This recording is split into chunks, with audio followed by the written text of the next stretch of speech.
प्रभु का करुण।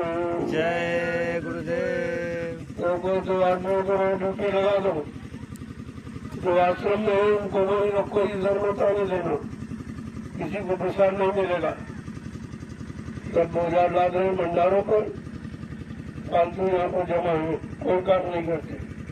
वो भी आए सब वहां वहीं पर भीड़ लगाए खड़े, तुरंत भगा, उनको प्रसाद नहीं देना। यहाँ से भगा के तो डोरा घर जाओ, फालतू आदमी को टिकने मत दो आश्रम में, ये जिम्मेदारी तुम लोगों को है। पोटा पोटा कोई यहाँ नहीं आएगा तो भागो, यहाँ सेवा संदान होना, फोटो का क्या काम है। और भंडारों पर बोझा बन के आगे रोटी खाने आओ, तुरंत भगाओ, ऐलान कर दो। अब तो गेट पर ड्यूटी लगा दो, उठा पोटा, और कोई बच्चे और बच्चे लेकर नहीं आश्रम में आएगी, कोई सेवा नहीं करती, सब इधर उधर करते। लोगों आश्रम के कुछ नियम है, और इस कार्यक्रम से नियम लागू हो जाएंगे। और शक्ति के साथ आश्रम में सबको प्रवेश नहीं मिलेगा, तो आमतौर से बोलते थे अरे अरे बड़ी धमकियां, जब तक कमाने के लाए रहे घर में कमाते रहे, अब यहाँ रोटी तोड़ने के लिए आश्रम में आ गए। और उन भगाओ ऐसे आदमी की जरूरत नहीं, यहाँ सेवादारों की जरूरत है। जो सेवा करे उनको रोटी मिलेगी, जो सेवा नहीं करते उनको तुरंत भगाइए आश्रम, गेट पर बैठा दो, वहीं से एंट्री मत लो, वापस लौट जाओ। इतनी बड़ी भीड़ यहाँ हो गई, बेचारे भंडारे वाले परेशान है, रोटी बनाते बनाते ऐसी गर्मी में, कम से कम सैकड़ों तो बच्चे, इनका क्या था। 4-4, 5-5 बच्चे लेकर एक औरत आई, ये सेवा करेगी। तो बच्चे सेवा करते नहीं है और नुकसान अलग से करते, इसलिए अंदर से ध्यान रखो, कोई औरत बच्चे लेके नहीं आई, कार्यक्रम को तुरंत भगा दिया जाएगा। ये मेला नहीं है, ये सत्संग है। ना बच्चे सत्संग सुनने देंगे, न सेवा करने देंगे, न भजन करने देंगे। इनको कदे मतलब जय गुरुदेव। और वहाँ खड़े हो जाओ आगे, अब कोई प्रवेश नहीं लेगा, उनको वापस कर दो। जो आश्रम में रह रहे उनको किसी प्रसाद नहीं देंगे, कोई प्रसाद नहीं मिलेगा किसी को। ये सब इंतजार करते रहते हैं कि जब प्रसाद बने तो चलो वहां से प्रसाद ले लो। ये कुछ नहीं होगा, जो सेवा मेहनत करेगा उसको प्रसाद मिलेगा, बाकी को नहीं किसी को। प्रसाद के कार्यक्रम सब बंद कर देंगे, कोई प्रसाद नहीं। 10-10 बार 15-15 बार आते प्रसाद लेने के लिए, और सेवा हुआ कुछ नहीं करना। जय गुरुदेव। ये संत मत है, राम स्वरूप है तो मना कर दियो, नहीं चल पा रहे, रो रहे तब भी रो रहे। बहुत सावधानी के साथ राम स्वरूप तुम्हें आओ, तुम्हारा स्वास्थ्य ठीक नहीं है, यहाँ आइए हमारे पास यहाँ बैठो, कहाँ आके बैठो, स्वस्थ है तुम क्यों करते, जितना कर रहे उतना बहुत। ये तो कोई करने वाला नहीं है, कोई जिम्मेदार नहीं है, सब इसी तरह के और मस्ती करने आते हैं आश्रम में। ये संत मत हो, बहुत सोच समझ कर आने रहने की जरूरत है। अभी मैंने कोई नियम नहीं लगाया, कोई शक्ति नहीं की है। मैं देख रहा हूँ यार बहुत मनमानियां होने लगी, कोई सेवा करके खुश नहीं है। सब रोटी खाने आए हो, नहीं मालूम कितना बड़ा कर्जा लाद रहे हो, कहाँ लाखों लोगों का अन्न आता है, उस अन्न की रोटी बनती है, तुमको हजारों जन्म लेकर भी एक कर्जा नहीं अदा कर पाओगे रोटी का। इसलिए अगर सेवा नहीं करनी है मत आओ, क्या जरूरत नहीं है, बिल्कुल सब हो रहा, कोई ढील डाल नहीं होगी। अभी तक जो रहा तो रहा, ऐसा कोई औरत बच्चे लेके, छोटी बच्चे लेके नहीं आएगी, क्योंकि यहाँ न तो वो सेवा करती है न उनके बच्चे सेवा करते हैं। ये पता तुमको ऐसी गर्मी रोटी कैसे बनाते जो लोग, उनसे पूछो बेचारे कितनी बड़ी तपस्या करते। अब तुम यहाँ घर में ताला बंद करके आगे चलो वहां से रोटी खाएंगे। और कोई किसी कह दो एक सरकार 7 साल रोज के रोटी लगाओ रोटी बना, कोई नहीं जाता। यहाँ भी सेवा नहीं करना है, भंडारे की सेवा नहीं करना, कभी रोटी खानी। तो मैं तुरंत लिस्ट बना दूंगा, जो सेवा नहीं करता उनको भंडारे रोटी नहीं मिलेगी। तो क्या झोला उठो अपने घर जाओ, यहाँ रहने की बिल्कुल जरूरत नहीं है। बहुत धीरे देके मैंने देख लिया, सिवाय बिगाड़ के कुछ नहीं होगा। सब मनमानी तरीके से यहाँ रहना चाहते हैं अपनी इच्छा से। ये सराय नहीं है, आश्रम है। आश्रम की कुछ मर्यादा है। अभी मैंने सख्ती नहीं की, नियम नहीं बनाए, इसीलिए तुम ये सब कर रहे हो। जिस दिन सख्ती कर दूंगा यहाँ दिखाई नहीं दोगे। हमको ये भीड़ भाड़ की आवश्यकता भी नहीं। हमको चुने हुए सेवादार चाहिए जो सेवा करे, सत्संग सुने और भजन करे। हमको ऐसे लोगों की जरूरत है, फालतू लोगों की बिल्कुल जरूरत नहीं। जब अच्छे बच्चों से बिल्कुल दिखाई नहीं देंगे ना, अगले कार्यक्रम से बिल्कुल सब हिदायत रहेगी।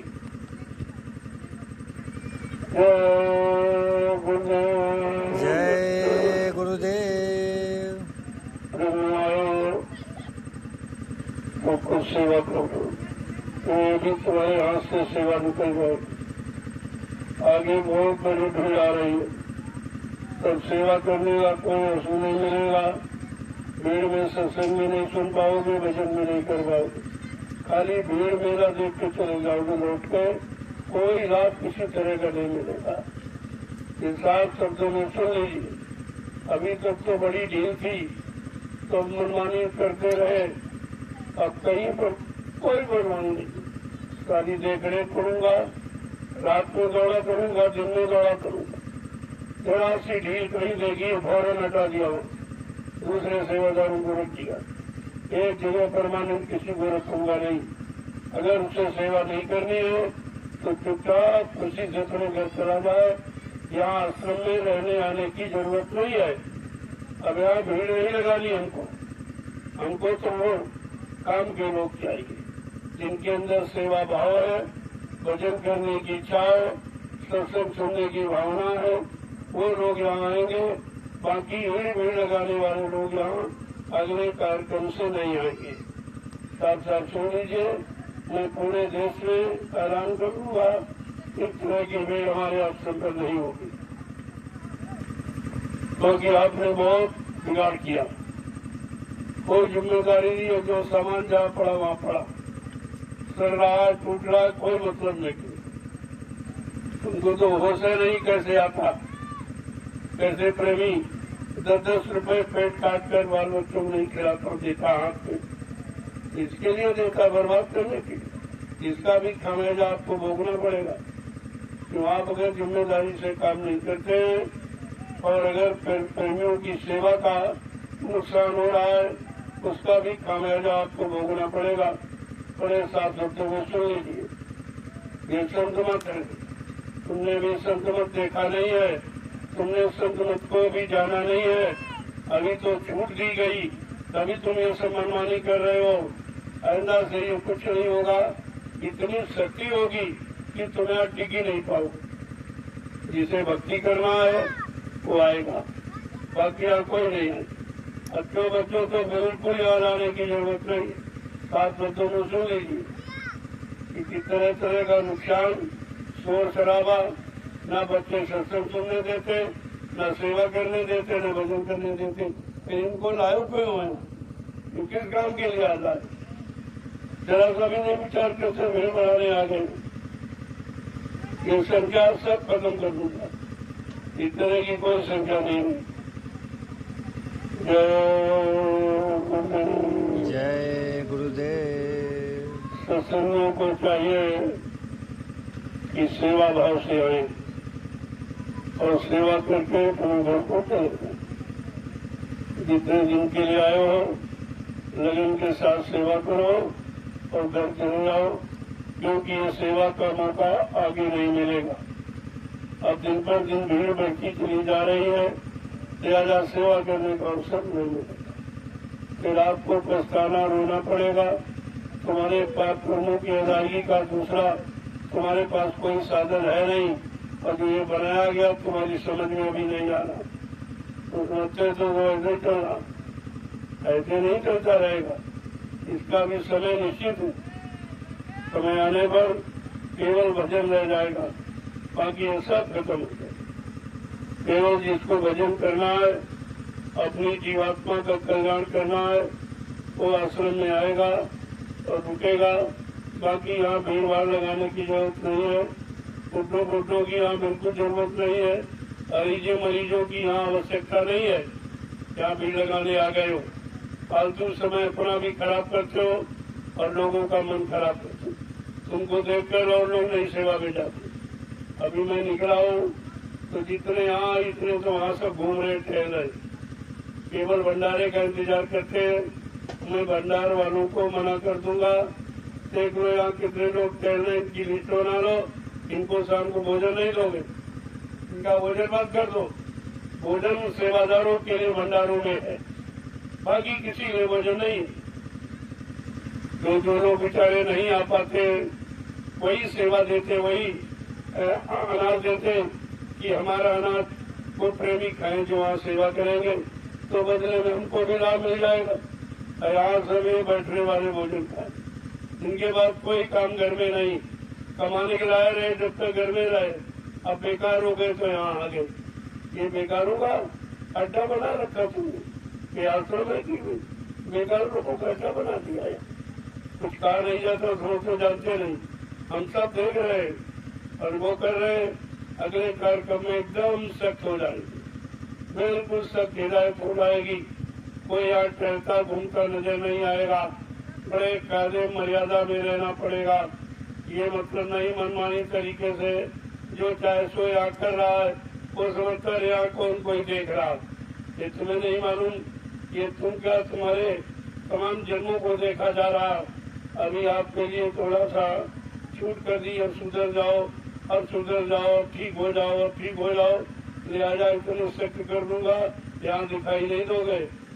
ये संक्रमण है। अभी तुमने देखा कहाँ, अभी तो कड़ाई की नहीं गई, अभी ढील दी गई तुमको, चलो किसी तरह से आ जाओ, सुधर जाओ। लेकिन उसका तुम नाजायज फायदा उठाते हो, सुधर नहीं रहे और तुम बिगड़ रहे हो, और यही बिगाड़ पैदा कर रहे हो, यही गंदगी फैला रहे हो आश्रम में। तुमको शर्म आनी चाहिए इस बात की। ये आश्रम मर्यादित है, ये ज्ञानाश्रम है, यहाँ लोग ज्ञान के लिए आए हैं। ये अज्ञानता फैलाने के लिए, दुष्कर्म करने के लिए आए हो। तो नहीं पता कि आश्रम में क्या लिखा।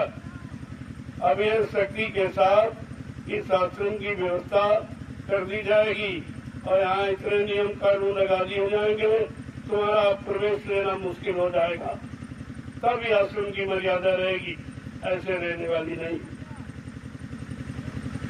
जब कोई समय खराब आता है तो ये कहा जा रहा भजन करो, सेवा करो, भजन करो, तुम्हारा खराब समय टल जाएगा। लेकिन बात ये कहने में समझ में नहीं आती। जब कुदरत डंडा लगाएगी तो दर्द समझ में आएगा। फिर यहाँ एक भी बात सुनी नहीं जाएगी। मैं आज 12 साल से बराबर सारे हिंदुस्तान को संदेश दे रहा हूँ कि आगे का समय बहुत खराब, इतना खराब है तुम बर्दाश्त नहीं कर पाओगे। इसलिए उस खराब समय आने के पहले अपने में सुधार कर लो। जो कुछ किया सो किया उसको बोल जाओ। अब मतलब यानी कोई इस तरह का काम मत करो कि कुदरत के द्वारा तुम सजा पा जाओ। कुदरत तो नहीं छोड़ेगी, अभी वो इंतजार कर रही है महात्माओं पर। उसने छोड़ दिया है कि आप कहते थे हम लोगों को ठीक कर लेंगे, सुधार लेंगे, तो तुम्हारा सुधारने का समय भी धीरे धीरे जा रहा है। ये सुधरने वाले नहीं है, ये कुदरत की मार खा के सुधरने वाले हैं। लिहाजा अब अपना आप हाथ ढीला कर दीजिए और मैं इनको ठीक कर दूँ। चंद मिनट में ठीक कर दूंगा। कुदरत के पास सारी व्यवस्था, ये तो यहाँ से ढील है, इसलिए तो मतलब कोई देख नहीं रहा, कोई सुन नहीं रहा, कोई समझ नहीं रहा जो तुम कर रहे हो। ये तो देखा जा रहा। मैं भी निकला हूँ, जितने लोग यहाँ सेवा कर रहे उतने वहाँ खड़े और वो इंतजार कर रहे कब प्रसाद बटे आ जाए। अभी 2-3 आदमी को लगा दूंगा कि फौरन लौटा दूंगा प्रसाद और रोटी इनको देना ही नहीं, मुझे बच जाएंगे। हम रोटी बंद कर दो और प्रसाद बिल्कुल नहीं दूंगा कहता ही। तो जो 3-3 बार प्रसाद खाते मस्ती जहाँ घूम रहे तो समझते रहे तो कौन बाबा देखते, इनको क्या दिखाई देता, बूढ़े हैं, इनकी नजर कमजोर हो गई, ये कुछ नहीं देख पा रहे। ये मनमानी तरीके से जो सोच रहे हो ये तुम्हारा कुछ होने वाला नहीं। मैं अभी आखिरी बार ये समझा रहा हूँ, अगले कार्यक्रम से सख्ती कर दी जाएगी, इतनी पाबंदी हो जाएगी कि तुम आश्रम में कदम नहीं दे पाओगे। आना तो बहुत दूर रहा, इसमें कदम नहीं दे पाओगे, चाहे कि जिले का हो चाहे प्रांत का हो, कोई हो, ये सब के लिए नियम होगा। आसपास के जिलों को तो और सख्त कर दिया जाएगा कि तुमको आश्रम के अंदर प्रवेश नहीं, तुम बाहर टिको, आश्रम में नहीं बाहर टिको बाहर, क्योंकि तुमको सेवा करना नहीं। ये आसपास जिले के कितने लोग आए, ये सब बाहर की टोलियां आ रही, बाहर जिलों की प्रांतों की टोलियां आ रही, यहाँ तो कोई नहीं आ रहा। 1-2 जिले के बस बाकी सब घूम रहे कि कार्यक्रम होगा सबसे पहले पहुंच जाऊंगा, वहाँ जगह घेरूंगा, लोगों को रहने नहीं दूंगा, लोगों को बैठने नहीं दूंगा। अब ये तुम्हारी चाल यहाँ चलने वाली नहीं है। तुरंत पूछा जाए कि जिले को, ये 6 जिलों के लोगों को तुरंत आश्रम के बाहर अपनी व्यवस्था बना के रुको, अन्यथा अपने घर, तुम्हारी यहाँ जरूरत नहीं है। तुम्हारे घर इतने लोग आ रहे हिंदुस्तान के, जब कोई अपने घर आया आता तो उसकी व्यवस्था की जाती कि तुम्हें सबसे पहले आगे ठहर जाओ। यहाँ सब जगह यहाँ मतलब यानी घेर रहे थे, किसी को घुसने की जगह नहीं देते और झगड़ा अलग से करते कि हम यहाँ के हम वहाँ के। ये तुम्हारी एक भी नहीं चलेगी, मैं तुरंत निकाल के बाहर करूंगा। ये पहले सोच लीजिए, सोच समझ के आना, नहीं तो घर में रहना। यहाँ जरूरत नहीं है, जो हमें काम करना था वो काम हो गया, सारे हिंदुस्तान में प्रचार हो गया, जानकारी हो गई। अब फालतू भीड़ लगाने की जरूरत नहीं है, भीड़ से कभी काम हुआ ही नहीं, भीड़ कभी काम करती ही नहीं है। भीड़ तो देखने दिखाने की होती, और भीड़ से कभी मथुरा में कितनी भीड़ लगी, कुछ काम हुआ, सब भग गए क्यों। ऐसे यहाँ भीड़ ये नहीं लगेगी। लेकिन भीड़ वाले ये सोच लो, अब तुमको उस तरह से मनमानी करने का अवसर मौका नहीं मिलेगा। कोई भी हो, यहाँ सब बराबर, कोई छोटा बड़ा गरीब अमीर कुछ नहीं। ये बड़े दिमाग से बात निकाल दीजिए, मैं खास हूँ, मैं अधिकारी हूँ, हमारे यहाँ न अध्यक्ष न मंत्री न अधिकारी न भटकारी कुछ नहीं है। ये मैंने व्यवस्था रखी ही नहीं है। अगर सत्संगीपन है तो ठीक है, सेवादार सेवा का भाव है तो ठीक है, भक्ति का भाव है तो ठीक है, अन्यथा यहाँ आने की जरूरत नहीं है। मैं भीड़ लगाने नहीं आया हूँ, कितनी बार मैंने इशारा किया कि ये आसपास वाले जिले वाले केवल भीड़ लगाने आते, आएंगे तुरंत दर्शन जाएंगे, अब आज बच जाएंगे घर। मैंने कहा दर्शन बर्तन बंद, न दर्शन न प्रसाद, ये सब बंद कर दूंगा, कुछ भी नहीं रखूंगा। ये प्रसाद के लिए आते, जितनी बार इनको प्रसाद दिया जाता, जितनी बार मिला जाता उतनी बार प्रसाद ये इसीलिए आते हैं, अन्यथा यहाँ कोई नहीं है, कोई नहीं आए। क्या मथुरा में कोई प्रसाद मिलता था? इस तरह कभी मथुरा में प्रसाद बढ़ता था? वहाँ तो सेवा करोड़ों लोग करते थे, किसी को प्रसाद नहीं मिलता था।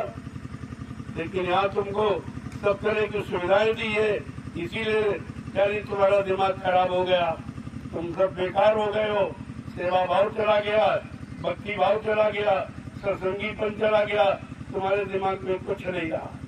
इसलिए अब मैं सख्त हो जाऊंगा, अगले कार्यक्रम से इतनी शक्ति हो जाएगी तुम आश्रम के अंदर प्रवेश नहीं ले पाओगे। सीधी बात सुन लीजिए अभी। जय गुरुदेव। जिसको सेवा करनी है, भक्ति करनी, सत्संग सुनना है, अमल करना है, सत्संग के अनुसार अपने आप को अच्छा बनाना है, वो तो आश्रम में आएगा। आश्रम इसीलिए खुला ही है सबको अच्छा नेक बनाने के लिए, सबको चरित्रवान बनाने के लिए और सबके अंदर भक्ति भाव भरने के लिए ये आश्रम बना हुआ, इसलिए इसका नाम है जय गुरुदेव आध्यात्मिक ज्ञान आश्रम। ये आध्यात्मिक ज्ञान का भंडार है। यहाँ तुम्हें शारीरिक ज्ञान में नहीं, न बैठने का ज्ञान है, न रहने का ज्ञान है, न खाने को कुछ भी तो शरीर तुम्हें नहीं है। अभी आध्यात्मिक ज्ञान आश्रम की तो कोई बातें नहीं लागू हुई, अभी तो मनमानी तरीके से रह रहे हो ना। जिस दिन आध्यात्मिक ज्ञान आश्रम का नियम लागू हो जाएगा, यहाँ बहुत कम लोग दिखाई देंगे, बहुत थोड़े लोग जिनको वास्तव में आध्यात्मिक ज्ञान प्राप्त करना अपनी जीवात्मा के कल्याण के लिए कुछ करना है, कुछ सोचना है, उनके लिए आश्रम में बनाया गया। अभी तो उसका नाम हमने केवल रखा है, काम तो शुरू किया नहीं, अब आगे उसका काम शुरू करने वाले हैं। इसलिए पहले से मैं सचेत कर रहा हूँ, एक चेतावनी दे रहा हूँ कि इस तरह की व्यवस्था एकदम अपने दिमाग से निकाल दीजिए और बदल दीजिए और अपने अपने घर में रह के भजन करो। आश्रम में आने की जरूरत नहीं है, यहाँ कोई आवश्यकता नहीं है तुम्हारी, क्योंकि जितना बनाते हो उससे ज्यादा बिगाड़ते हो, नुकसान बहुत होता है। इतना नुकसान हो रहा है जिसकी कोई सीमा। कैसे प्रेमी मैं बाहर निकलता हूँ, 10-10, 12-12 घंटे बैठता हूँ, प्रेमियों से मिलता हूँ, तो प्रेमी 10 रुपए निकाल के देता है। कितनी मेहनत का ये पैसा, अब तुम इसको आराम का समझते हो। तुम्हारा भाव ही नहीं है, तुमने कभी 2 पैसे दिया नहीं है, दिया है तो इस भाव में नहीं दिया। इधर उधर की कमाई नंबर 2 की क्या करके आए हो और उससे बचने के लिए आने देते हो, तो ऐसा भी नहीं, उसका उससे बचाव नहीं होगा।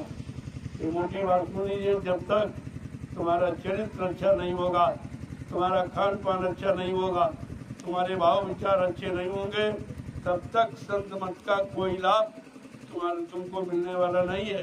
बड़े साफ शब्दों में सुन लीजिए, ये काल मत नहीं है कि मनमानी तरीके से आए और किया और चले गए, हो गया सब, ऐसा कुछ नहीं। इसलिए मैं आज अंतिम शब्दों में कहना चाहता हूँ कि आगे की व्यवस्था सख्त होने जा रही, अभी से आप सचेत हो जाओ, अन्यथा आपको वापिस लौट के घर जाना पड़ेगा, आश्रम में प्रवेश नहीं मिलेगा। सीधी सादी बात सुनिए, इतना सामान गायब होता है, कौन ले जाता? बेचारे वो जो देने आते हैं, एक तुम तो चुरा के घर ले जाते, कि गया कहाँ सामान? इतना सामान प्रेमी बेचते और सब गायब हो जाता, दिखाई नहीं गई, क्योंकि जो आते हैं वो चोरी करने ही आते। उनका आश्रम में आने का कोई मतलब नहीं, केवल सामान चुराना और चुरा के घर ले जाना। ये नहीं मालूम है, इससे 100 गुना तुम्हारा नुकसान हो जाएगा। एक बीमारी जानलेवा आ जाएगी और सब समेट लेके चली जाएगी, तब तुम्हारी अकल ठिकाने हो जाएगी कि आश्रम के सामान की चोरी का परिणाम कितना बुरा। अभी तो समझते हो कोई देख नहीं रहा, अरे सब देखा जा रहा, और तुम उठा रहे हो तब भी देखा जा रहा, लेके जा रहे हो तब भी देखा जा रहा। मौका इसीलिए कि अब भी सुधर जाओ, अब भी सुधर जाओ, जाग जाओ, चेक जाओ। नहीं, कुदरत अगर ठंडा बजा देगी तो रहने के काबिल नहीं रहोगी। इस बात का ध्यान रखिए। मैं आज हिदायत दे रहा हूँ, आगे कानून एकदम सख्त हो जाए। इस तरह की भीड़ भाड़ नहीं, इस तरह की मनमानी व्यवस्था तुम्हारी नहीं होगी और मनमानी तरीके से कोई यहाँ रहेगा नहीं। और चरित्रहीनता बिल्कुल दिखाई नहीं देगी। हाँ, जरा सा भी अगर पकड़ा गया तुरंत पुलिस के हवाले कर दूंगा और या तो मार के यहाँ से भगा दूंगा। ये सीधी सादी बात अभी सुन लीजिए, अभी से आप ठीक हो जाओ, तुम्हारे लिए ज्यादा अच्छा। जय गुरुदेव। जिन प्रेमियों को सेवा करना, जिन प्रेमियों को भजन करना है, सीखना, भजन कैसे किया जाए, सुमरन कैसे किया जाए, ध्यान कैसे किया जाए, इसके लिए 1 महीने के साधना शिविर लगाई जाए। सावन के महीने में 1 महीने का एक ट्रेनिंग सेंटर होगा। इसमें साधना की ट्रेनिंग हो। सुबह 4:30 बजे घंटा बजेगा, तुरंत एक टोली घूमेगी, कोई सो तो नहीं रहा। सबको जाकर के एकत्रित होकर एक जगह पर साधना कराई जाएगी सामने बैठकर, और इसके बाद जब साधना से उठाए तुरंत सत्संग शुरू हो जाए। सत्संग के बाद 1 घंटे जलपान के लिए मौका, इसके बाद तुरंत सेवा। ये क्रम होगा साधना से। ऐसे शाम को पहले प्रार्थना पाठ, फिर मतलब यानी साधना, और फिर सत्संग, और इसके बाद भोजन। यानी भोजन के पहले कोई भोजन नहीं, सत्संग पहले कोई भोजन नहीं। तुम भोजन करके बैठोगे, नींद आ जाएगी, सो जाओगे, अभी तो तुम कुछ कर नहीं पा रहे हो। अरे जो तरीका है भजन का, वो तरीका तो तुमने अभी सीखा नहीं, न तुमने अपनाया है। अपनी मनमानी तरीके से तुम भजन करना चाहते हो, तुम्हारे बस की बात है? बगैर दया के भजन कोई कर देगा? कोई नहीं कर सकता। जा पर दया भरी सतगुरु की, वही हुए निहार, और बाकी फंसे काल की जात। इन पर सतगुरु दयाल की महान दया कृपा मेहरबानी होगी, वो भजन कर सकेंगे, वो जीवात्मा जगेंगी, अपने घर पहुंचेंगी। बाकी सब हजारों जन्मों के लिए फिर यही घर को बेचने जाएंगे। बहुत सख्त विधान है संतमत का। अभी संतमत केवल सुना है तुमने, किताबों में पढ़ा होगा, लेकिन लागू किया गया वो नहीं देखा। अब वो लागू होने वाला है अगले कार्यक्रम से। जैसे साधना शिविर का ऐलान हुआ, तुरंत नियम सख्त हो जाएगा। साधना में वही सम्मिलित हो गए जिनको साधना करनी, बाकी सब की भर्ती नहीं। तो वही लोग आएंगे जो भजन करें, जिनके अंदर भजन करने की इच्छा है। तो ये भीड़ भाड़ में नहीं बेचारे कर पा रहे, इनकी रहनी गहनी में नहीं कर पा रहे, इनके गलत आचरण को देख के नहीं कर पा रहे, इनके गलत तरीके से जो रहन सहन है इसके तरीके से नहीं कर पा रहे। ये जितनी आपत्तियां अटकलें भजन करने में हो रही, ये सब समाप्त कर दी जाएगी। बिल्कुल पाक साफ व्यवस्था होगी। जिस व्यवस्था को तुमने अभी देखा नहीं है, सुना भी नहीं होगा, वो लागू कर दी जाएगी। तब लोगों की समझ में आएगा कि हाँ, ये संतमत। संतमत का मतलब सच्चा मत, सच्चा रास्ता, सच्चाई का रास्ता, चरित्रता का, सद्भाव का, सद्भक्ति का, सद्व्यवहार का ये रास्ता, इसको शब्द मुक्ति थी। अभी आपने समझा कहाँ है? अभी तो मैंने बताया भी नहीं है, क्योंकि तुम सुनने के लायक नहीं हो। तुम्हारे अंदर अभी क्षमता नहीं है कि संत मत को सुन सको या समझ सको या अपने जीवन में अपना सको। अभी तुम्हारे बस की बात नहीं है, इसलिए मैंने अभी चर्चा नहीं की, केवल संत मत का एक आधार बताया। हिंदुस्तान में बहुत कम लोग गिने चुने जो संत मत की परिभाषा जानते, बाकी कोई नहीं जानता। सब काल मत की परिभाषा में लगे पड़े हैं, काल मत की व्यवस्था में लगे पड़े हैं और काल की पूजा में लगे पड़े हैं। लिहाजा उनकी जीवात्मा का कल्याण न कभी हुआ न होगा, क्योंकि काल कभी दयाल का काम नहीं कर सकता, काल कभी जीवात्मा का काम नहीं कर सकता, काल कभी पाप कर्मों में माफी नहीं दे सकता। ये काम काल का नहीं है, ये काम है दयाल का। तो तुमने में दयाल को समझा ही नहीं कि दयाल किसे कहते। अब धीरे धीरे तुम्हारे सामने चर्चा की जा रही है, क्योंकि आगे समय आ रहा है दयाल का। ये काल की व्यवस्था समाप्त होने वाली है। लोगों के कानों तक अभी खबर पहुंचा तो की है, लेकिन उनको विश्वास नहीं है। वो बेचारे काल दयाल में अंतर करना नहीं जानते, उन्हें मालूम नहीं काल किसे कहते, दयाल किसे कहते, इसलिए उनकी समझ में नहीं आ रहा। लेकिन जब काल जाने लगेगा और दयाल डंडा लेके पीछे पड़ेगा, तब समझ में आ जाएगा कि काल बड़ा है कि दयाल बड़ा। काल का काम क्या, दयाल का काम क्या। 3 युगों से काल की व्यवस्था यहाँ चल रही, काल ने कब्जा कर रखा है। अब दयाल इस काल को भगाना चाहता है और अपनी व्यवस्था को कायम करके जीवों को सुख शांति प्रदान करना चाहता है। सबके अंदर भक्ति की भावना, सबके अंदर चरित्र की भावना, सबके अंदर शाकाहारी सदाचारी ब्रह्मचारी बनने की भावना, इसको कहते हैं दयाल मत। ये दयाल मत अभी आपने सुना ही नहीं कुछ, और न तुमको मालूम है और न किसी ने बताया, क्योंकि ये जानकारी किसी के पास है नहीं। तो धीरे धीरे आए हो तो समझने की कोशिश करो। जब तक वो समय आए तब तक अपने आप को सुधार लो, ठीक कर लो, अन्यथा आपको उल्टे मुड़ के वापस जाना पड़ेगा। सीधी बात समझ ली। मेरे यहाँ किसी तरह की कोई माफी, कोई छूट नहीं होगी। अभी ये छूटे तो चल रही और तुम छूट करना जाए फायदा उठा रहे। तुम दोनों तो कुछ जानते नहीं है, हम जो कर रहे हैं कोई नहीं जानता। अरे तुम कर रहे तुम ही नहीं जानते हो और देखने वाला सब देखता। तो सब जान रहा तभी तो आगाह कर रहा, तभी तो चेतावनी दे रहा कि अभी समझ जाओ, सुधर जाओ, आगे का समय बहुत खराब, माफी का नाम नहीं होगा। यानी बेटा बाप को माफ नहीं करेगा, ऐसा सख्त कानून होगा सतयुग का।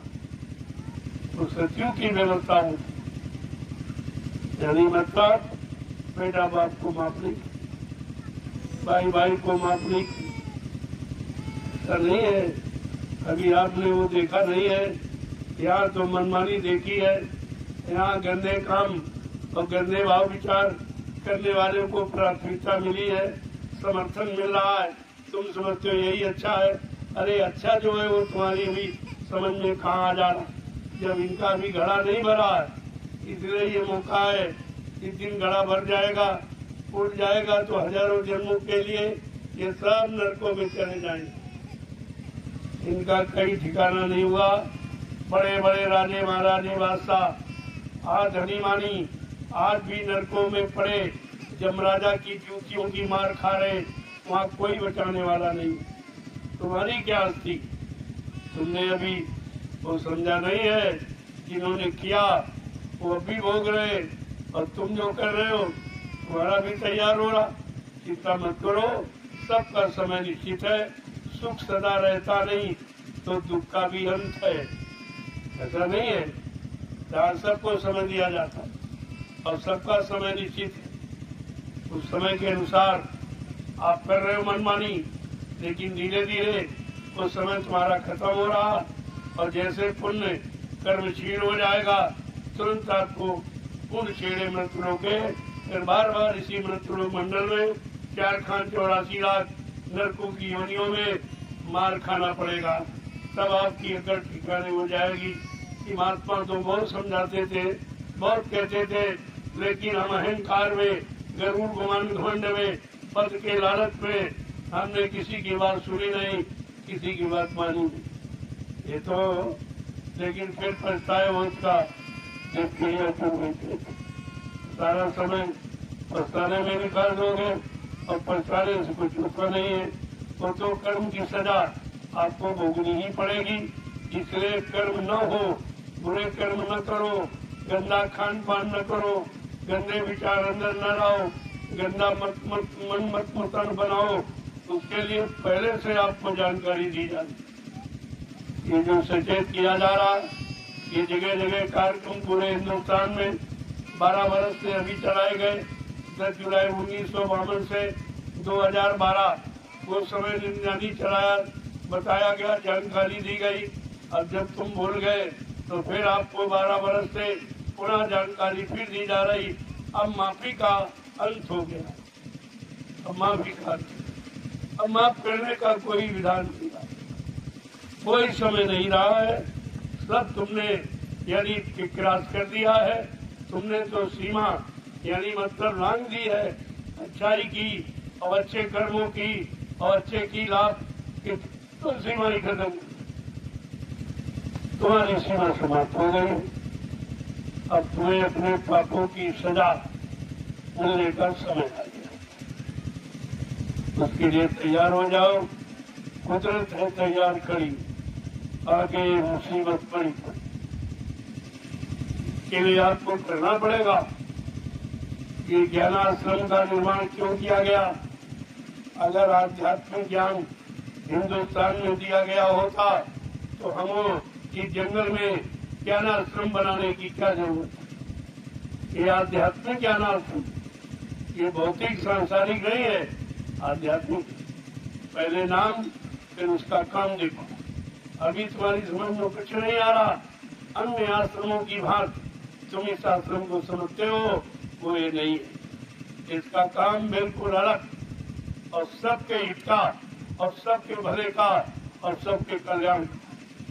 यहाँ कोई पक्षपात, यहाँ कोई भेदभाव, यहाँ कोई जात पंथ का, यहाँ छोटे बड़े का, गरीब अमीर का, पढ़े लिखे अनपढ़ का, हिंदू मुसलमान का, स्त्री पुरुष का, किसी तरह का कोई भेदभाव नहीं है। सबको समान रूप से आध्यात्मिक शिक्षा दी जा रही है और आगे इसी का समय आ गया है। अब आध्यात्मिक शिक्षा की जरूरत है। भौतिक शिक्षा पाकर आप बहुत बिगड़ चुके हो, सब तरफ से बिगड़ गए हो, मन से और तन से और इंद्रियों से और बुद्धि से और चित्त से, यानी सब से बिगड़ चुके हो।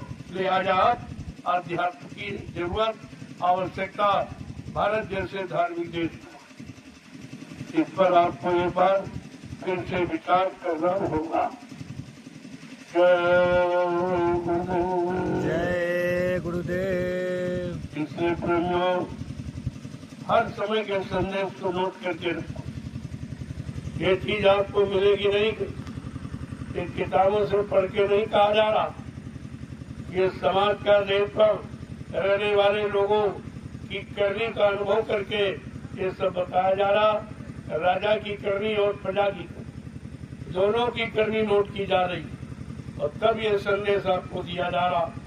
लिहाजा इस करनी से राजा प्रजा दोनों अपने आप को सुरक्षित नहीं रखते, क्योंकि करनी का बल तो अवश्य भोगना पड़ेगा। जिनको आपने भगवान कहा है, भगवान कृष्ण नदी किनारे बैठे थे, उनके पैर में काला निशान था। बहेलिये ने दूर से देखा कि ये हिरने सी आंख सी चमक, जैसे हिरने की आंख चमकती है ऐसा वो लग रहा। उसने हिरने की आंख समझ के बाण छोड़ दिया। उस बाण ने कृष्ण के पैर को छलनी कर दिया। कृष्ण बड़ी जोर से चिल्ला पड़े रो पड़े। बहेलिये ने सोचा शिकार हो गया, दौड़ के आया, देखा कृष्ण भगवान रो रहे। हाथ जोड़ के प्रार्थना करने लगा कि भगवान ये अपराध धोखे से हो गया, आप क्षमा कर दें। कृष्ण ने कहा नहीं, कोई धोखा नहीं है, ये कर्मों का लेन देन है। मैंने त्रेता अवतार में तुम मतलब बाली थे, मैंने पेड़ के आड़ से धोखे से तुमको बाण से मारा था। धोखा देकर वो धोखा देने वाला अपराध आज हमारा तुम्हारा अदा। जब भगवान को भी अपने बुरे कर्म का फल भोगना पड़ा, ऐ इंसान तो किस गफलत में बैठा, तुझे नहीं मिलेगा। तो किस बेहोशी में है, तुझे कुछ नहीं सज्ञानता में बैठा, तुझे समझ में नहीं आ रहा कि ये कर्म भूमि है। यहाँ जो भी मानव शरीर धारण करके आया और जैसे कर्म किए उसका फल उसको यहीं पर भोगना पड़ा और कहीं इमारत नहीं बनी, यही मरते दम तक वो सारा भोग आपको भोगना पड़ेगा। मरने के बाद नहीं, जीते जी ऐसा नहीं होता। जीते जी तुमने कर्म किए हैं तो जीते ही जी उसका यानी दंड भी आपको भोगना पड़ेगा। मरने के बाद मुर्दे पर दंड थोड़ी दिया जाता। मुर्दा क्या दंड को समझता है, तो आपको इस पर विचार करना। ये इशारे जो आपके लिए किए जा रहे हैं उसको समझ लीजिए। ये है जय गुरुदेव आध्यात्मिक ज्ञानाश्रम। ये नाम आपने हिंदुस्तान में कहीं पढ़ा नहीं, कहीं जाना नहीं होगा, कहीं इस तरह के आश्रम का निर्माण नहीं हुआ। ये विश्व की प्रथम इमारत, ये विश्व का प्रथम आश्रम है जो एक नया रूप आपके सामने दिखाई दे रहा है और उसका काम भी आप देखें कितना निराला। कि जंगल में मंगल, बंजर भूमि को लेवल बना देना और इस भूमि पर आगे आने वाले भविष्य में जो काम होगा वो सृष्टि में कहीं नहीं हुआ होगा। ये सब आपको देखने को मिलेगा। आप चिंता मत करिए, थोड़ा इंतजार कर लीजिए, ये सब आपको देखने को मिलेगा। जय गुरुदेव। जय गुरुदेव। सेवा में लगे रहो, ये सेवा का फल अवश्य आपको मिलेगा, कोई मिट नहीं सकता है। ये सेवा का फल अभी कोई नहीं जानता है, नहीं तो लोग तुम्हें सेवा का फल लेने नहीं देंगे। ये सब दौड़ करके आगे सेवा करने लगेंगे, आप रह जाओ।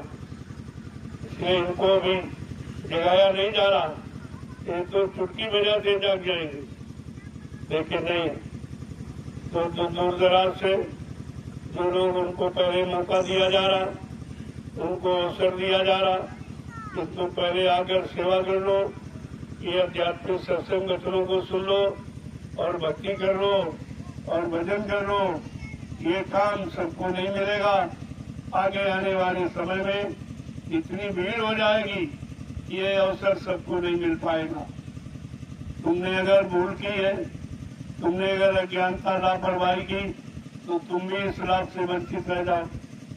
बात जो मैं सुनने वाला नहीं हूँ, तुमको पहले मौका दिया जा रहा, इस मौका से आप लोग चूक गए तो फिर तुमको बाद में भी मौका नहीं मिले, क्योंकि बाद में उनका नंबर आ जाएगा, तुमको भी ये अवसर नहीं मिलेगा। तो इस बात को बराबर ध्यान में रखिए, इसलिए अपना समय खराब मत। एक मिनट भी तुम्हारा बगैर सेवा के निकलना नहीं चाहिए कि हमने सेवा नहीं कर पाई, क्योंकि शरीर पता नहीं रहे न रहे, ये जवानी रहे न रहे, फिर आप सेवा कब करोगे, कब कर पाओगे? और समय निकल गया तो फिर कुछ नहीं होगा, फिर पछताना रोने के सिवा तुम्हारे हाथ कुछ नहीं लगेगा। आज इस जमीन का सौभाग्य है। कोई सोचता था कि जंगल में कुछ होगा, इस जंगल में कुछ होगा और वो होगा जो कहीं नहीं हो रहा। ये तो लोगों की समझ में भी नहीं आ रहा, क्योंकि तुम्हारी आंखों में भय मोतियाबिंद, तुम्हारी आंखों में मोतियाबिंद है। तुम्हें ये अच्छा सच्चा काम दिखाई नहीं दे रहा, जनहित का कार्य आपकी समझ में नहीं आ रहा। तुम बेईमानी से और झूठ से, छल कपट से एकदम डूब गए हो, बिल्कुल डूब चुके हो। इसलिए अच्छाई और सच्चाई महात्माओं की तुम्हारी समझ में नहीं आ रही। ये सब क्या? जय गुरुदेव। जय गुरुदेव। जय गुरुदेव। जय गुरुदेव। जय गुरुदेव। नाम किसका? प्रभु का। जय गुरुदेव। नाम किसका? प्रभु का। प्रभु का प्यारा नाम। जय गुरुदेव। एक बार जोर से बोलो, जय गुरुदेव। सारा जंगल गुंजारवान हो जाए, प्रभु के नाम की छाप सब पेड़ पौधों में लग जाए, इनमें भी जीवात्मा है, इनका भी उद्धार हो जाए, इनकी योनि बदल जाए। इससे बड़ा लाभ ये तो लाभ कोई दे ही नहीं सकता कि पेड़ पौधों को भी मानव योनि का सौभाग्य मिल जाए। ये लाभ है किसी के पास? जोर से बोलो, जय गुरुदेव। जोर से बोलो, जय गुरुदेव। सब मिल बोलो, जय गुरुदेव। बोलना होगा, जय गुरुदेव। अभी से बोलो, जय गुरुदेव। दुख दर्द हरेंगे, जय गुरुदेव। सब कष्ट मिटेंगे, जय गुरुदेव। शांति भी देंगे, जय गुरुदेव। सबके दाता, जय गुरुदेव। सबके मालिक, जय गुरुदेव। प्रेम से बोलो, जय गुरुदेव। ये नाम नहीं इंसान का, यह नाम है प्रभु का, ये काम नहीं इंसान का। यह काम है प्रभु का। अगर इंसानों के बस का होता तो ये सैकड़ों साल से जंगल नहीं पड़ा होता। ये तो सामने आपके दिखाई दे रहा। सरकार के बस का होता तो जंगल, ये जमीन उबड़ खाबड़ लाने में नहीं बदली होती। ये सब प्लेन हो, क्योंकि न तो सरकार को न भारत की प्रजा को ये मालूम है ये भूमि 88,000 ऋषियों की, जिन्होंने इस भूमि पर तपस्या किया, अपने हजार वर्ष यहाँ तपस्या में शरीर को सुखा दिया, हड्डियों को गला दिया, सारे सुखों का परित्याग करके इस भूमि को पावन पवित्र बनाया। लेकिन अभी तक इस भूमि पर कोई ऐसा आया ही नहीं कि जनहित का यानी सबके लाभ का कोई काम करता। इस भूमि का भाग्य जगह है, समय सबका होता है, एक बार आता है, एक बार समय सबको मिलता है। आज इस तपोभूमि का सौभाग्य जगह है कि कहां से हिंदुस्तान के 20-25 प्रांतों से लोग, दूसरे देशों के लोग भी आ रहे हैं और इस सेवा में लग रहे हैं। वो भी इसमें एहसास कर रहे हैं कि 88,000 ऋषियों की तपोभूमि पर हमको भी सौभाग्य मिला, अपने जीवन के कुछ क्षण, कुछ घंटे, कुछ दिन सेवा करने का अवसर मिला।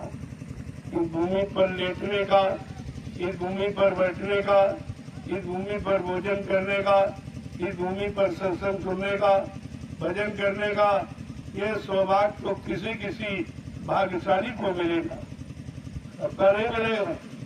हजारों गांव बस गए लेकिन भाग्य नहीं जान पाए, भाग्य नहीं जगा पाए, अपनी किस्मत नहीं जगा पाए, आध्यात्मिक लाभ नहीं प्राप्त कर पाए, क्योंकि उनको मालूम नहीं है कि 88,000 ऋषियों मुनियों की तपोभूमि का लाभ कब, कैसे, किसको मिलता है, किस क्रिया से मिलता है, किस साधना से मिलता है, किस पूजा से मिलता है, ये तो मालूम नहीं किसी को। तुम्हारे मनमानी तरीके से कुछ करने से इस भूमि का लाभ आपको नहीं मिलेगा। वो तो गोस्वामी महाराज ने अगर जानकारी रामचरितमानस में न लिखी होती तो कोई नहीं जान पाता, और फिर भी लोग नहीं जान पा रहे। उत्तरकांड में बड़े साफ शब्दों में लिखा है कि तीर्थवर नैमिष विख्याता अति पुनीत साधक सुखदाता। ये नैमिषारण्य तीर्थों का महातीर्थ, तीर्थों का राजा है, इसलिए इतनी पवित्र भूमि है। इस पर जब किसी संत के साधक आएंगे और नाम की साधना करेंगे, उनको इस तपोभूमि का लाभ मिलेगा, बाकी किसी को नहीं। तुमने गांव बना लिए, घर मकान बना लिए, खेती करने लगे हो, लेकिन जो लाभ रामचरितमानस में लिखा है वो तो किसी को मिला नहीं। किसी ने उस पर विचार नहीं किया कि कौन से नाम की साधना जो कंजू में कंजू का नाम जगाया जाएगा, कंजू का नाम स्मरण करने से कंजू में लोगों को लाभ मिलेगा, बाकी ऐसे विचारे रह जाएंगे। उन्हें पता नहीं है कि कंजू का नाम कंजू के जीवों के लिए, सतियों का नाम सतियों के जीवों के लिए, त्रेता का नाम त्रेता के जीवों के लिए, द्वापर का नाम द्वापर के जीवों के लिए। लेकिन तुम तो कंजू में बैठे हो, तुम्हें अपने कंजू समय का नाम मिलना चाहिए, तब तुम्हारा काम होगा। तो वो बात तुम्हारी समझ में आती नहीं। मैं लगातार 4-5 वर्षों में आपको जानकारी और 3 आश्रमों का निर्माण कर दिया। कब समझोगे? तुम एक मकान नहीं बना पाए हो, यहाँ 3 आश्रमों का निर्माण हुआ। इसको देखो, तुम एक जमीन सुरक्षित नहीं रख पाए हो, यहाँ तुम्हारे यहाँ 300 बीघे जमीन तैयार कर दी है। जो जंगल था वो एकदम लेविल हो गया, जो उबड़ खाबड़ जमीन नारे थे उनको भी बराबर कर दिया गया, क्योंकि आगे वो समय आ रहा है जब इन जमीन की आवश्यकता पड़ेगी।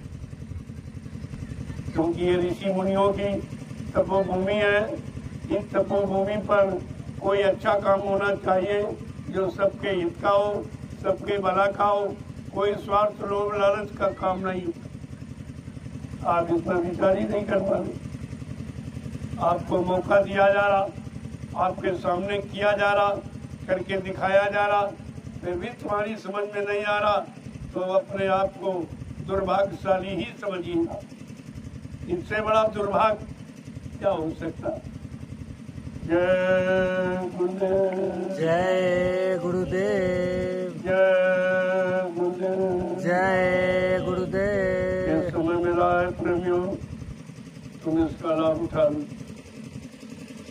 देखने वाले देखते रह जाएंगे, काम करने वाले काम करके अपना काम बना लें।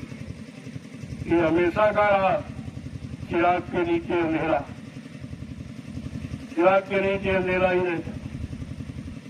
इस बात को मद्देनजर रखिए कि हिंदुस्तान से कितने प्रांतों के लोग और विदेश से, नेपाल आपका पड़ोसी देश है, वहां से भी और कई विदेश के देशों से लोग आ रहे हैं। अब की बार गुरु पूर्णिमा में कितने विदेशी आएंगे, ये खबर सब जगह फैल गई कि ज्ञानाश्रम का निर्माण हो गया है, और वो भी आध्यात्मिक ज्ञानाश्रम, भौतिक नहीं, आध्यात्मिक, सांसारिक नहीं, आध्यात्मिक। इस बात को ध्यान में रखिए। अभी आपकी समझ में अध्यात्म और भौतिक में अंतर करना नहीं आया, तभी तो आप यानी बुराइयों में फंसे हो, मतलब यानी अच्छाइयों से दूर भाग रहे हो। जो करना चाहिए उससे दूर हो, जो नहीं करना चाहिए उसमें लगे पड़े हो। ये सब विचार करना चाहिए। आखिरकार हमें जंगल खरीदने की क्या जरूरत है? क्या हिंदुस्तान में कई जगह नहीं है? लेकिन नहीं है, ये तपोभूमि नहीं है, जगह तो बहुत है। मध्य प्रदेश में इतने जगह खाली पड़ी है, इतने पहाड़ खाली पड़े हैं, वहाँ कोई रहने वाला नहीं है, लेकिन वो तपोभूमि नहीं। बात तो तपोभूमि की है। ये नैमिषारण्य, ये 84 कोस की परिक्रमा का मतलब 84 कट जाए, 4 खान 84 लाख नरकों की योनियों से छुटकारा पाने का यही रास्ता है। इसके अलावा किसी भूमि पर ये रास्ता नहीं है। उस बात को तुम समझ ही नहीं पाए, चक्कर लगाते रहे, घूमते रहे, मतलब नहीं निकाला कि 84 कोस की परिक्रमा का मतलब क्या है, इसका अर्थ क्या है। 84 शब्द क्यों आया? 85 86 आ जाता, 80 81 रखते थे, लेकिन नहीं। 4 खान 84 लाख जो नरकों की योनियां बनी है, जो हम कर्म करते हैं, वो इतने योनियों में बार बार जन्म लेना पड़ता है। अगर 4 खान 84 लाख नरकों की योनियों से छुटकारा पाना है, तो नैमिषारण्य की पावन पवित्र भूमि पर जब 84 कटने का समय आ जाएगा और यहाँ नाम की साधना की शुरुआत हो जाएगी, तब प्रेमियों की 84 कटेगी। ऐसे घूमने चक्कर काटने से थोड़ी कट जाएगी। तुमने मतलब अभी समझा नहीं है। उसी का अर्थ ये समझाने बताने के लिए और तुम्हारे सामने दिखाने के लिए और करने के लिए इस भूमि का चुनाव किया गया। ये कितनी खराब भूमि देख रहे हो आप। प्रेमी रात दिन पसीना बहा रहे, इतनी कड़ी धूप में जब तुम घर से निकलना पसंद नहीं करते। रात और दिन ये मेहनत कर रहे हैं कि किसके लिए कर रहे हैं? अरे इस पर भी तो सोचो, विचारो। तुम्हारे यहाँ व्यवस्था बन रही और तुम दूर भाग रहे। बाद में कहोगे क्या बताएं, समझ नहीं पाए, क्या बताएं, लाभ ले नहीं पाए। तो ये क्या बताए का मतलब नहीं है, वो तो बताया समझाया जा रहा नहीं है। समझोगे तो पछताना पड़ेगा आपको। जय गुरुदेव, जय गुरुदेव, जय गुरुदेव, जय गुरुदेव। देखो आज आपने सुबह शाम दोनों तरफ मेहनत की। ये देखकर लोगों को होश आ जाना चाहिए कि आखिरकार इन लोगों का क्या मतलब। कोई स्वार्थ नहीं, कोई लोभ नहीं, कोई लालच नहीं है, कोई मजदूरी मिलने का, कोई सामान मिलने का, किसी तरह का कोई लोभ नहीं। आखिरकार ऐसी गर्मी, इसमें टेम्परेचर कितना बड़ा बढ़ गया, लोग बाहर निकलने में घबराते हैं। और ये प्रेमी सेवक जंगल झाड़ी काट रहे, समतल भूमि बना रहे। अरे समतल भूमि बन जाएगी और उबर खाबर लेविल हो जाएगी कि आम जमीन को उठा के ले जाएगी। अरे तुम्हारे ही काम आएगी, जमीन यही रहेगी, कहीं चली नहीं जाएगी। जमीन कोई ले नहीं जा सकता, जमीन पर काम किया जाता। अगर काम ऐसा कर दिया जाए जो सबका नाम हो जाए और सबके काम आ जाए और सबका भला हो जाए, इससे बड़ा और जमीन का मतलब क्या, ये जानकारी आपको करनी चाहिए। नहीं करोगे तो तुम जानो तुम्हारा काम नहीं, ये आप नहीं कह सकते हो हमको बताया। हम तो आपको करके दिखा रहे, बताने की बात क्या, वो तो किया जा रहा। जो काम तुम्हारे बस का नहीं वो किया जा रहा, जो तुम सोच नहीं सकते थे वो किया जा रहा। आगे कितना बड़ा लाभ वो भी तुम्हारे दिल दिमाग पे नहीं है, वो भी सब करके दिखा दिया जाएगा। आप थोड़ा सब्र करिए, हमको तैयारी कर लेने दीजिए, ये सब तुम्हारे सामने आके खड़ा हो जाएगा। जय गुरुदेव। जय गुरुदेव। जिन प्रेमियों ने अपनी जमीन दी है वो तो सौभाग्य के पात्र हैं, वो आदर्श के पात्र हैं, क्योंकि तुम्हारी जमीन उस काम में लगाई जा रही जो आगे आने वाले समय में लाखों लोग बैठ के भजन करेंगे, यहाँ बैठ के सत्संग सुनेंगे, भोजन करेंगे, लोगों को कराएंगे, सेवा करेंगे। वो भी तुम्हारी भूमि पर ये काम जो तुमने कभी कर नहीं पाया। और पैसा तुम देते ही फ्री तो लेते नहीं, जबरदस्ती नहीं, फ्री नहीं। आज तक पड़ी रही है वो बात लगा, आपने प्रयोग की है, लेकिन अब हमने पैसा देकर मोड़ ली है, तो हमको अपना काम कर लेने दीजिए। झगड़े झंझट मत करिए, क्योंकि कोर्ट का फैसला सच्चा हो, उसमें आप कुछ नहीं कर सकते। इसलिए आपने लाभ उठा लिया, ज्यादा अच्छा है। कोई 20 साल से, कोई 25 साल से लाभ उठा रहा, लेकिन हमने मोल खरीदी है और किसी अच्छे काम के लिए वो अच्छा काम हो जाने दीजिए। वो भी काम तुम्हारे ही काम आएगा, तुम्हारी यार औलाद बाल बच्चे उसका फायदा उठाएंगे। हम कोई जमीन उठा के थोड़ी ले जाएंगे, लेकिन नहीं तुम समझ पा रहे हो, अपनी संकुचित बुद्धि से आप नहीं विचार कर पा रहे हो, नहीं सोच पा रहे हो, तो हम उसके लिए क्या करें। हम तो करके दिखा रहे, जहाँ किसी के एक इंच जमीन नहीं, हमको जरूरत नहीं है। बल्कि लोग ऐसे धार्मिक कार्यों में लोग दान करते, लेकिन मैं दान भी नहीं देता, मैं मोल खरीदता हूँ, पैसे देता हूँ। ये पैसा अच्छा है, पाक साहब है, इसको कहीं लगा दोगे, तुम्हारे बाल बच्चों की व्यवस्था बन जाएगी और जमीन तुम्हारी अच्छे काम में लगा दी। दोनों तरफ से लाभ है आपको, जमीन का भी लाभ है और पैसे का भी सब। तो फिर जैसे किस बात है, मैं बगैर पैसा दिए किसी की भूमि नहीं होगा। लोगों दान करे, हमने कब मैं दान नहीं, मैं भिखारी नहीं हूँ, मैं मांगने खाने वाला बाबा नहीं हूँ, मैं दान मान नहीं लेता, मैं मोल खरीदता। आपको पैसे दूंगा और ये कमाई इतनी पाक साफ, ये शाकाहारी सदाचारी लोगों की कमाई है जो आपको दूंगा। जहाँ लगा दोगे वहाँ लाभ मिल जाएगा। अब आप शराब कबाब में और गलत कामों में लगाओगे तो फिर उससे तो कोई लाभ आपको थोड़ी मिलेगा। ये सब विचार करना चाहिए, विचार करना चाहिए। जय गुरुदेव। जय गुरुदेव। जय गुरुदेव। जय गुरुदेव। आपके राम सारा गांव का नाम मैंने सारे हिंदुस्तान में पहुंचा दिया, इससे बड़ा और क्या लाभ होता। और तुम करोड़ों रुपए खर्च करके ये काम नहीं करता,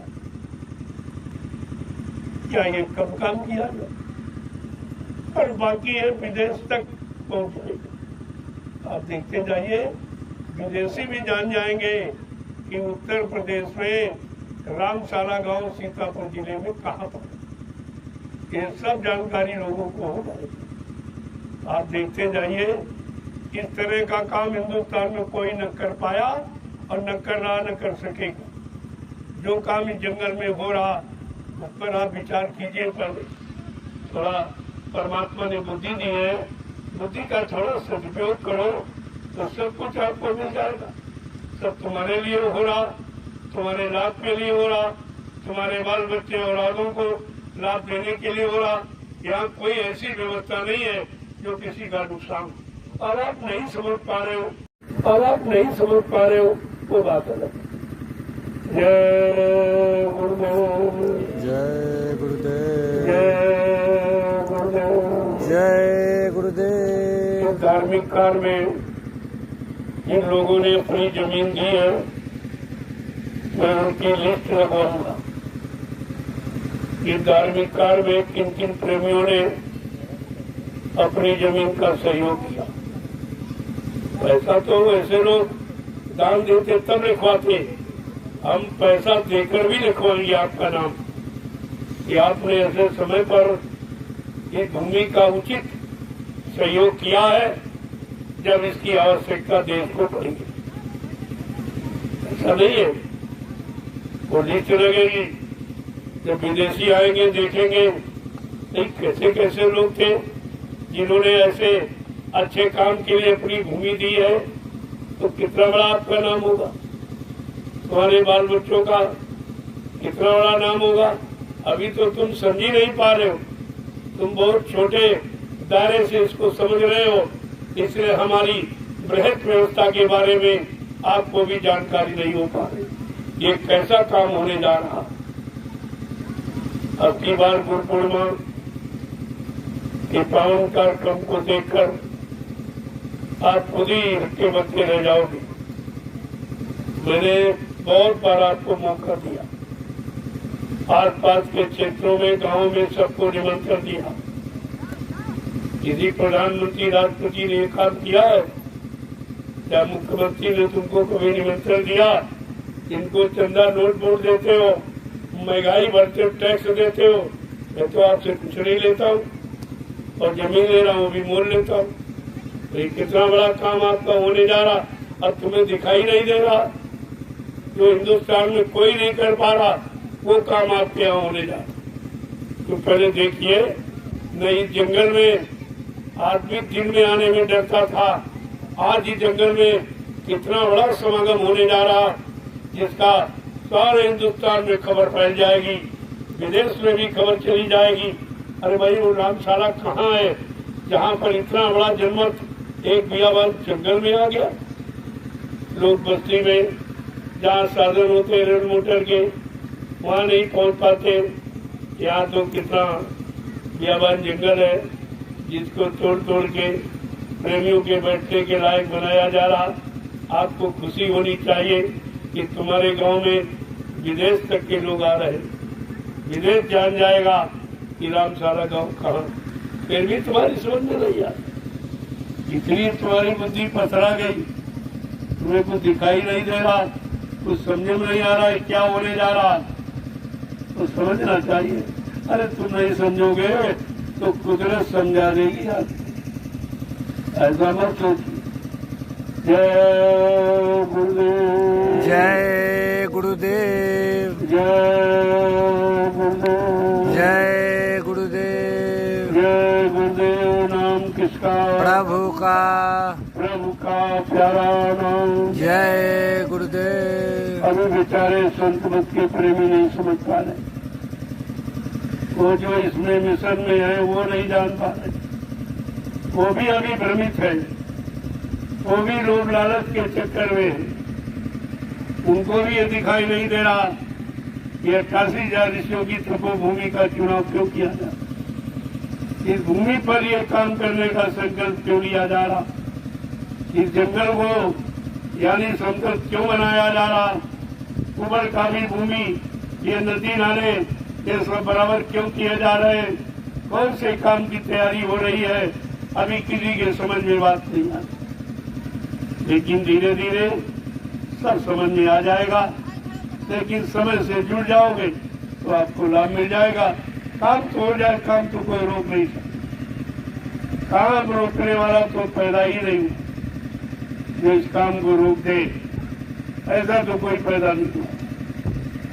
अगर जुड़ जाओगे तो आपका नाम हो जाएगा, आपको लाभ मिल जाएगा। नहीं काम तो हो ही जाएगा। लाभ लेने वाले दुनिया से आ रहे, वो लेके चले जाएंगे, तुम रह जाओगे, बाद में आपको पछताना पड़ेगा। आपकी औलाद आपको भला बुरा कहेगी, समय से काम हो रहा, तुम क्यों नहीं जागे, क्यों नहीं चेते। उबड़ खाबड़ जमीन तुम्हारी मोल खरीद कर समतल बना रहे हैं। ऐसी भीषण गर्मी में जहाँ आदमी बाहर नहीं निकलना पसंद कर रहा, ये सूरज दिन रात दोनों समय दे रहे। रात में कोई मेहनत कर सकता है? तुम अपने खेतों में रात में मेहनत नहीं, ऐसी गर्मी। ये लोग जगह साफ कर, जरा सा भी बुद्धि नहीं दौड़ा। अरे भगवान ने बुद्धि दी है, कुछ तो विचार करो, ये कौन से काम की तैयारी की जा रही है। जय गुरुदेव, जय गुरुदेव, जय गुरुदेव, जय गुरुदेव। चलो प्रभु, जो लोग बैठे थके तो आके प्रसाद दे, बाकी धीरे धीरे सेवा करके आओ। एक बार गिरा जाओगे तो सेवा रुक जाएगी, ऐसे सेवा भी चलती रहेगी और आपको प्रसाद देगी। ये सेवा का लाभ हिंदुस्तान में कोई नहीं देता। एक जलिया पर एक माला, अरे ये लाभ कौन दे सकता? पहले इस पर विचार कीजिए, सबकी बुद्धि जगह चौन हो जाएगी कि एक जलिया पर एक माला स्वीकार। ये मालिक का कैसा हुक्म है, कैसा मालिक का आदेश है, इसे आपको समझना पड़ेगा।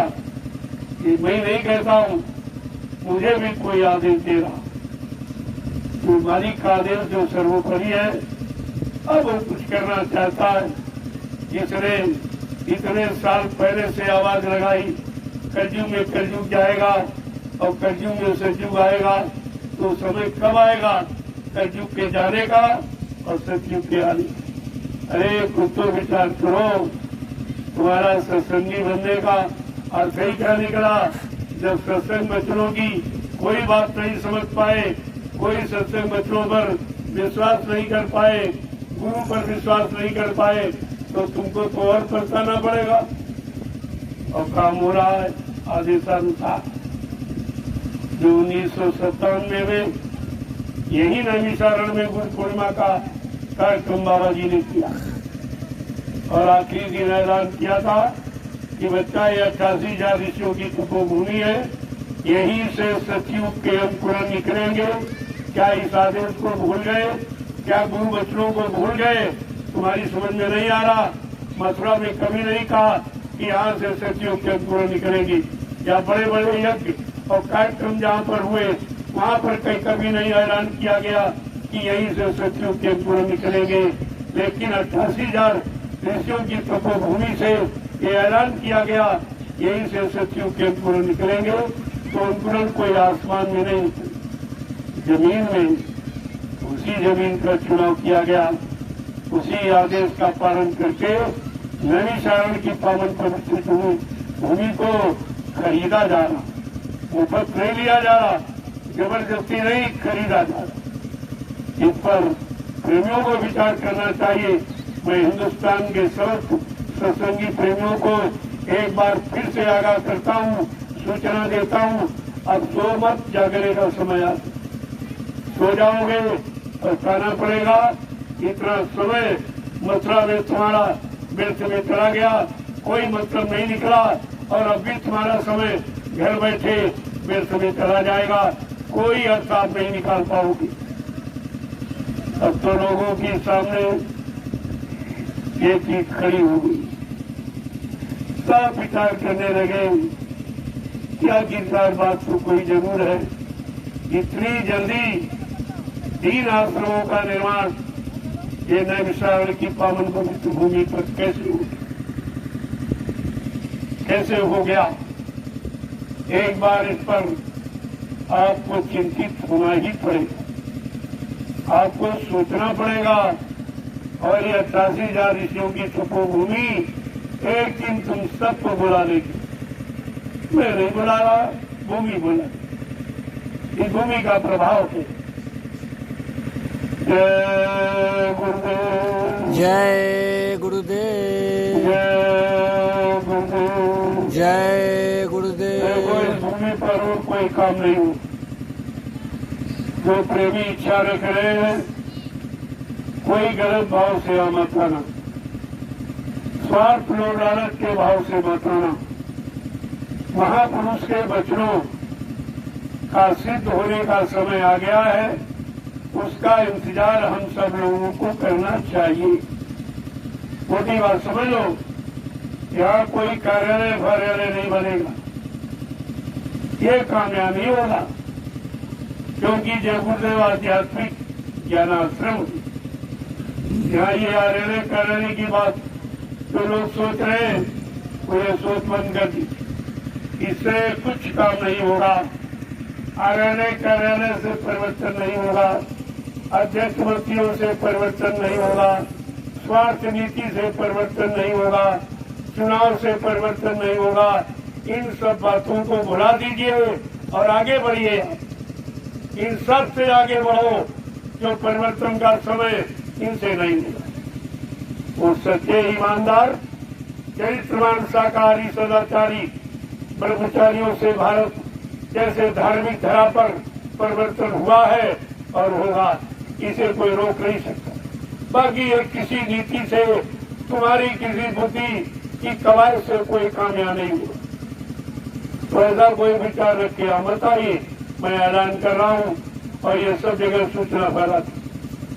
अगर यहाँ महापुरुष की आवाज के अनुसार आपको काम करने की इच्छा है तो आप आइए, और स्वार्थ नीति नहीं, प्योर परमार्थ नीति का यहाँ काम होगा, न राजनीति का, न स्वार्थ नीति का। यहाँ केवल यानी मतलब परमार्थ नीति के द्वारा ये परिवर्तन होगा, और पहले जैसा ये मार का हिंसा खून खराबा से परिवर्तन नहीं, वैचारिक क्रांति के द्वारा परिवर्तन होगा। ये आवाज बराबर आप फैला दीजिए, इसकी जरूरत है। अपनी कोई सांसारिक बुद्धि मत करना, दुनियावी बुद्धि से परिवर्तन नहीं होगा, आध्यात्मिक बुद्धि से। तो अध्यात्म से परिवर्तन, भौतिकता से नहीं, भौतिक किसी साधन से नहीं, कोई चुनाव की पार्टी से परिवर्तन नहीं, परिवर्तन संत महापुरुषों के द्वारा होगा। इस बात को आप गांठ बांध लीजिए। जय गुरुदेव। जय गुरुदेव जय गुरुदेव। जय गुरुदेव। ये जंगल में ऐलान किया जा रहा, ताकि सभी लोग समझ लें और जान लें ये ऐलान 88,000 ऋषियों की तपोभूमि से हो रहा। ये स्वार्थपरता या लोभ लालच या मान सम्मान अधिकार की भावना से नहीं, प्योर परमार्थ की भावना से यह ऐलान किया जा रहा है। आगे वो समय आ रहा, परिवर्तन ऐन कगार पर है, लेकिन जो आपने आज तक किया है ये सब पीछे हो जाएगा। इसको पीछे धकेल दीजिए, इससे कुछ नहीं होगा सिवाय परेशानी, मुसीबत, आपत्ति, लड़ाई झगड़ा, देवीपुर को दुर्घटना के अलावा आपको कुछ मिला नहीं है। महंगाई, गरीबी, बेरोजगारी, टैक्सों की भरमार के अलावा कुछ नहीं मिला है। लिहाजा इस स्वार्थपरता की नीति को पीछे ढकेल दीजिए और परमार्थ नीति को आगे ले आइए, जो संत महापुरुषों की देन है। ये उनकी व्यवस्था, उसके द्वारा काम होगा। सारा हिंदुस्तान जान जाएगा, सारा विश्व जान जाएगा, ऐसा परिवर्तन। जय गुरुदेव। जय गुरुदेव। जय गुरुदेव। जय गुरुदेव। अब आप लोग प्रसाद ले लीजिए। प्रसाद भी हिंदुस्तान में कहीं नहीं, कोई नहीं देता। सब कहते दुकान से खरीद के लिया, क्योंकि प्रसाद कोई बनाना जानता नहीं, तो दुकान से थोड़ी बना के आते। मैंने पूरे हिंदुस्तान में इन 12 वर्षों में लगातार प्रसाद का वितरण किया है और बदले में कुछ नहीं दिया। प्योर परमार्थ की भावना तरह तरह की बीमारी, तरह तरह की परेशानियां, दुख तकलीफ, लड़ाई झगड़े, दैविक दुखों, दुर्घटनाएं, अकाल मौत, इनसे राहत पाने के लिए, भूत प्रेतों से निजात मिल जाए, उसके लिए मैंने इस महाप्रसाद का वितरण किया है और आज भी कर रहा हूं। तो ये कोई नकल भी नहीं कर सकता। अब तो हिंदुस्तान में कोई नकल भी नहीं हमारी कर सकता। छोटा मोटा काम है प्रसाद वितरण। अरे प्रसाद बनाया जाता, प्रसाद दुकानों से खरीदा नहीं जाता। ये भी बड़ी बुद्धि से निकाल देती है। अब बनाएगा कौन? बनाने वाला कौन होता? किसने अपने सदगुरु स्वामी को खुश कर लिया, उनके आदेश हुक्म का पालन करके, उनके वचनों का आधार बनाकर जिसने अपना जीवन निकाला है और जिसने अपने सदगुरु दाता दयालु को खुश कर लिया है, वो अपने सदगुरु की दुआ और दया किसी भी वस्तु में प्रवेश करके जीवों को लाभ दे सकता है। ये है बनाने वाला। अगर कोई बना सकता बना के दिखा दे तो सबके लिए कह रहा हूं, ये काम किसी का। जहां जो काम होगा वो कोई कर नहीं सकता, क्योंकि वो ऐसे समृद्ध महापुरुष का संकल्प है और किसी का नहीं, समृद्ध मालिक का संकल्प है। उस संकल्प के अनुसार यहाँ काम किया। अपने अनुसार, अपने मनमानी तरीके से, अपने स्वार्थ, लोभ, लालच, मान सम्मान के लिए यह कोई काम नहीं किया। ये अपने दिमाग से बात निकाल दी। जय गुरुदेव। चलो प्रेमियों, धीरे धीरे अब महाप्रसाद ले लो और ताकि आपके लिए थकावट आपकी दूर हो जाए। धीरे धीरे जो महाबीमारियों का तो बुरे कर्म करके आपने पैदा किए हैं वो धीरे धीरे चलेंगे। एक बार ही नहीं, धीरे एक बार ही जो तुम टूट जाओगे, इसलिए धीरे धीरे इस भारी वजन को धीरे धीरे उतारो। जो पाप की कमाई, बुरे कर्मों की, स्वार्थ, लालच की, झूठ, छल, कपट, बेईमानी, हिंसा, मार काट, ये सब जो आपने किया है, ये उसी का पाप का बोझा लदा है। इससे बीमारियां आती है, परेशानी आती, लड़ाई झगड़े हो रहे, दैवी दुर्घटनाएं, अकाल मौतें हो रही, राजा प्रजा की बुद्धि खराब हो रही है, अच्छे सच्चे काम में निर्णय नहीं ले पा रही है।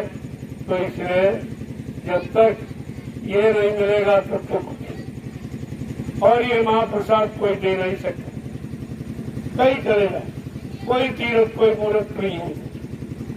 ये चेतन का काम है, ये जड़ का बहकावा नहीं है। जड़ में भरमाया नहीं जा रहा, चेतन की तरफ इशारा किया जा रहा और चेतन का रूप तुम्हारे सामने रखा जा रहा और चेतन के द्वारा मिलने वाला ये महाप्रसाद आपको दिया जा रहा।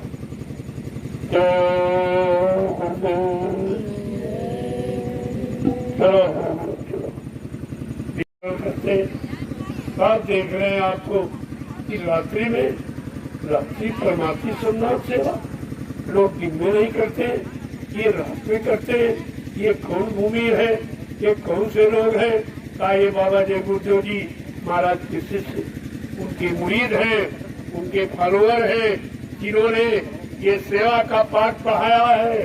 उनके अंदर गुरु भक्ति है, गुरुमुक्ता है, इसलिए वो अपने गुरु की महिमा सारे हिंदुस्तान को बताना चाहते हैं। इसलिए प्रेमियों ये काम हो रहा, पहले समझ लीजिए। चलो चलो जल्दी चलो प्रेमी, अब धीरे धीरे लाइन लगा के प्रसाद ले। ऐसे भक्तों की भी नहीं मर्यादा, प्रसाद का मैं प्रसाद के मिलता काम बहुत बढ़िया चीज है। गुरुदेव